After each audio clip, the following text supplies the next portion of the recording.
Profissional de TI se vinga de esposa infiel. Isso aconteceu antes dos smartphones se tornarem onipresentes. Eu tinha um amigo, vamos chamá-lo de Bob, que estava desconfiado do círculo social de sua esposa. Uma das amigas mais próximas dela tinha sido pega traindo e tentou jogá-la sob o ônibus também. Bob não tinha provas e as coisas se acalmaram por um tempo. Bob era um profissional de TI muito bom com PCs e redes. Quase um ano depois, a esposa de Bob está agindo de maneira suspeita novamente após a reunião de sua turma do ensino médio. Ele confidenciou isso a mim e conversamos sobre alguns cenários. Ele mencionou casualmente um keylogger. Finalmente, ele me pediu para esquecer o assunto e, acima de tudo, não contar a ninguém, nem mesmo a minha esposa. Passam-se alguns meses, estou acordado cedo, por volta das 5h30 às 6h, me preparando para o trabalho. Recebo uma notificação do Facebook Messenger e vejo que Bob me enviou um link, mas é uma conversa em grupo. São literalmente todas as pessoas que conhecemos, a família dela, a família dele, nossos amigos, estranhos, todo mundo. Eu não abri, parecia um link de phishing, mesmo que tenha vindo dele, que é extremamente cauteloso. Pouco tempo depois, recebo um e-mail de Bob com alguns comentários sombrios desagradáveis e o mesmo link. É um e-mail em grupo com os destinatários com cópia aberta, o trabalho da esposa dele, a família dela, os amigos dela, a família dele e outras pessoas que eu não conhecia. Eu sabia que era legítimo agora, então abri. O link levava a um site feito às pressas, contendo fotos e vídeos da esposa de Bob com outro homem. Não era filmagem de câmera escondida, eram capturas de tela, incluindo capturas de tela de vídeo. Semanas de capturas de tela. Ele havia legenda a cada item com comentários sarcásticos e nomes coloridos para sua esposa e seu amante. Foi uma quantidade constrangedora de evidências. Vídeos dela fazendo o ato com o amante. Registros de chat sobre como mal podiam esperar para se envolver novamente em relações heterossexuais. Toneladas de fotos. E o golpe final. Ela denegrindo o marido para o amante. Comentários sobre o quanto ele era maior e melhor. Seus esforços para acariciar o ego do amante eram particularmente dolorosos. Interrompi o que estava fazendo e liguei para ele. Ele estava bêbado e combativo, havia passado a noite inteira criando o site e afogando as mágoas em álcool.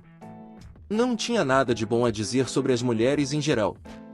Ele estava extremamente emocional, mas, após algum esforço, consegui convencê-lo a retirar o site antes que causasse danos irreparáveis ao casamento deles, às carreiras e aos filhos.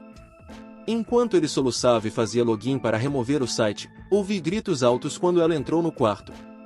Uma discussão acalorada começou, e não havia nada que eu pudesse fazer para acalmá-lo.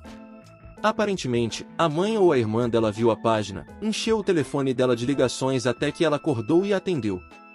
Ela viu o site e partiu para o ataque. A chamada caiu depois de 30 segundos de gritos dela, enquanto Bob a chamava de prostituta, e não pude mais contatá-lo.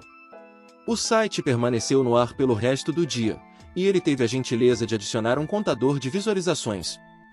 Centenas de pessoas assistiram a ela no ato com um antigo colega de classe casado. Bob fez sua lição de casa. Ele instalou um keylogger que registrava toda a tela.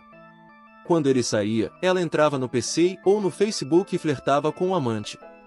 Bob tinha encontrado o amante, a família dele, a esposa dele, a família dela, o emprego dele, etc. Todas essas pessoas estavam incluídas nos grupos de Facebook e e-mail. Não sei o que aconteceu com o amante e o casamento dele, mas sei o que aconteceu com a vida de Bob. Sua esposa estava desesperada para fazer as pazes, tentou e ofereceu tudo. No final, foram os comentários dela sobre o amante e sua virilidade que selaram o destino dela. Bob tentou aceitá-la de volta, mesmo depois que todos os amigos e a família viram-a nua e traindo. Mas ele não conseguiu superar os comentários sobre sua masculinidade. Bob acabou a deixando, ganhou cerca de 45 kg e depois se mudou o mais longe possível, tornando-se uma pessoa horrível. Não tenho ideia do que ele está fazendo agora, pois cortou a maioria das amizades e o contato com a família. Ela está desagradável e tem um rosto com formato de bola de boliche agora.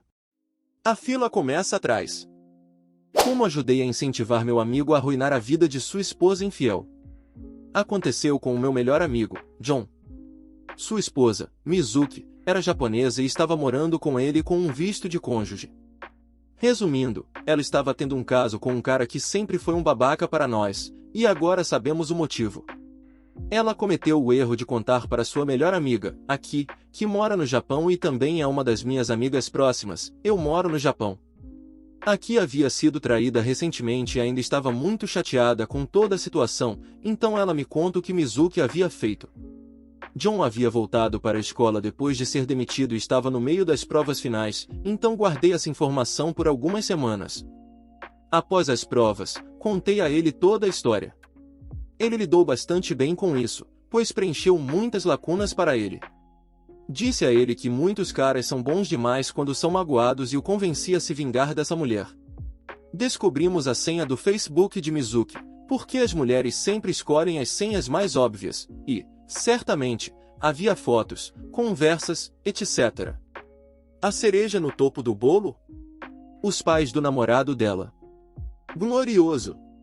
Acontece que os pais dele eram super conservadores cristãos de direita. John entrou em contato com a mãe do namorado e explicou de forma muito educada quem ele era e o que havia acontecido. Ela ficou muito arrependida e prometeu a John que Mizuki não seria mais bem-vindo em sua casa. Etapa 1 concluída. A etapa 2 exigiria mais habilidade. Mizuki ficou muito chateada por John ter arruinado seu relacionamento. Ela disse que simplesmente diria aos pais que John a agrediu. Eles não falam inglês, então não havia nada que John pudesse fazer. Eu disse a ele para escrever uma carta para eles, o que ele fez, e explicou tudo educadamente. Seguindo meu conselho, ele também incluiu fotos com datas deles juntos. Aqui traduziu a carta para o japonês para ele. Mizuki não fazia ideia de que esse plano estava em andamento. Ela estava se preparando para voltar para casa por um mês para visitar sua família, então Aki programou o envio da carta para que ela recebesse um dia antes de partir. Aki recebeu uma ligação do pai de Mizuki afirmando que concordava com a versão dos eventos de John. Mizuki ligou para John chorando e o chamou de idiota. Agora, se você acha que isso não poderia ficar melhor, está enganado. A esposa estava em busca de seu emprego dos sonhos em uma empresa de design industrial nos Estados Unidos e tinha uma entrevista agendada para quando voltasse. Estavam prontos para contratá-la, mas quando surgiu a questão do status de seu visto, ela explicou que estava se divorciando e perderia seu status. A empresa explicou que não tinha no orçamento patrocinar um visto. Missão cumprida. Agora ela está de volta ao Japão, e suponho que esteja trabalhando para uma empresa japonesa, mas está longe de seu emprego dos sonhos.